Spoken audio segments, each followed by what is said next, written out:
Good morning. My name is Roger Lanier. I'm a captain with the Moscow Police Department. I'm in charge of the Operations Division. And today is December 12th, Monday, and I want to give you an update on the King Road homicide investigations, at least the information that we have to this point.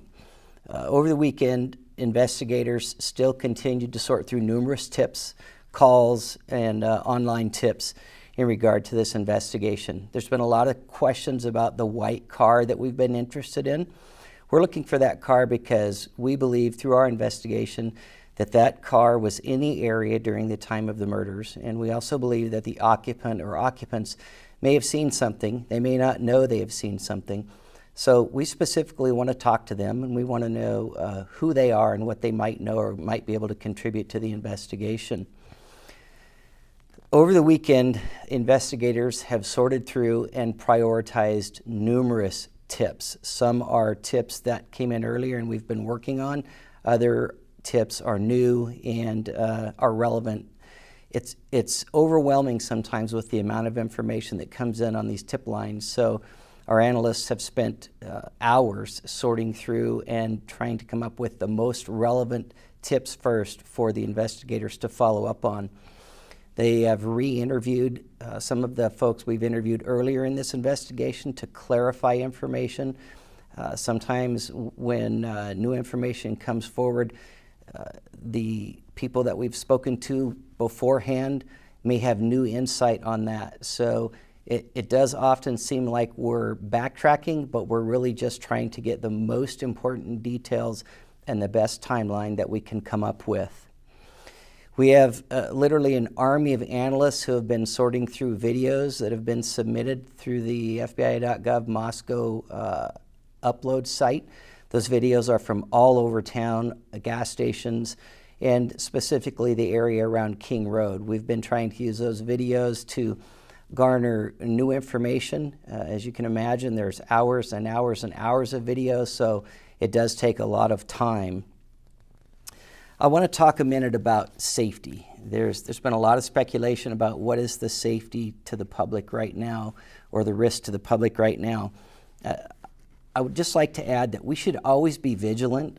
Certainly we should be vigilant now, but we should make that a way of life for us. We should always be walking with our head up, sticking to lighted paths, and walking in groups if we can.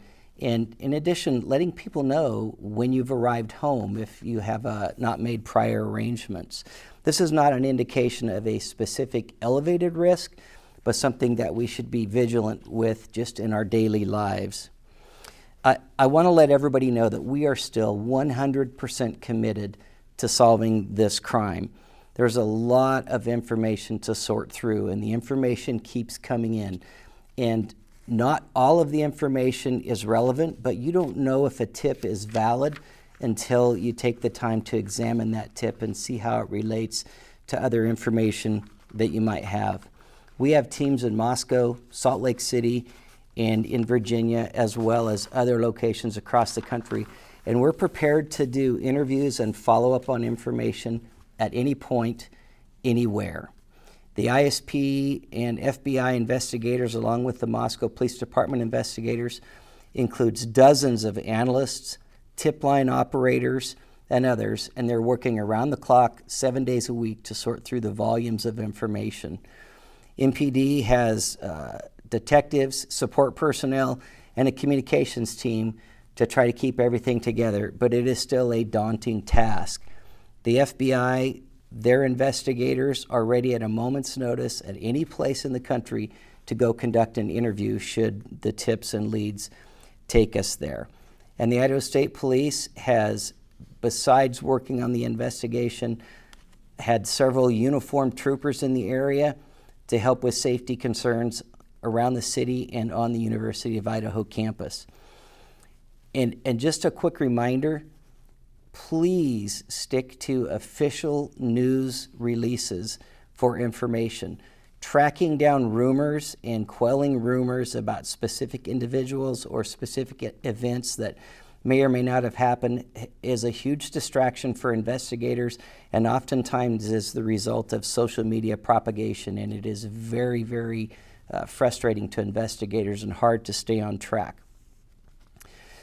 Finally, I just want to add that we do have a lot of information, and we are specifically keeping that information safe. We're not releasing specific details because we do not want to compromise this investigation. It's what we must do. We owe that to the families, and we owe that to the victims. We want more than just an arrest. We want a conviction. We owe that justice to Xana, Kaylee, Madison, and Ethan. And finally, I would just like to remind anybody with information, you can call the tip line at 208-883-7180, and that is directly to the tip line office in the FBI. There's been some frustration about having to wade through the tip line, but remember, this is not the only investigation in the country, so please be patient. We want that information. Anything could break this open for us. And then also the email tip line is tipline@ci.moscow.id.us. Thank you for your continued patience in this investigation.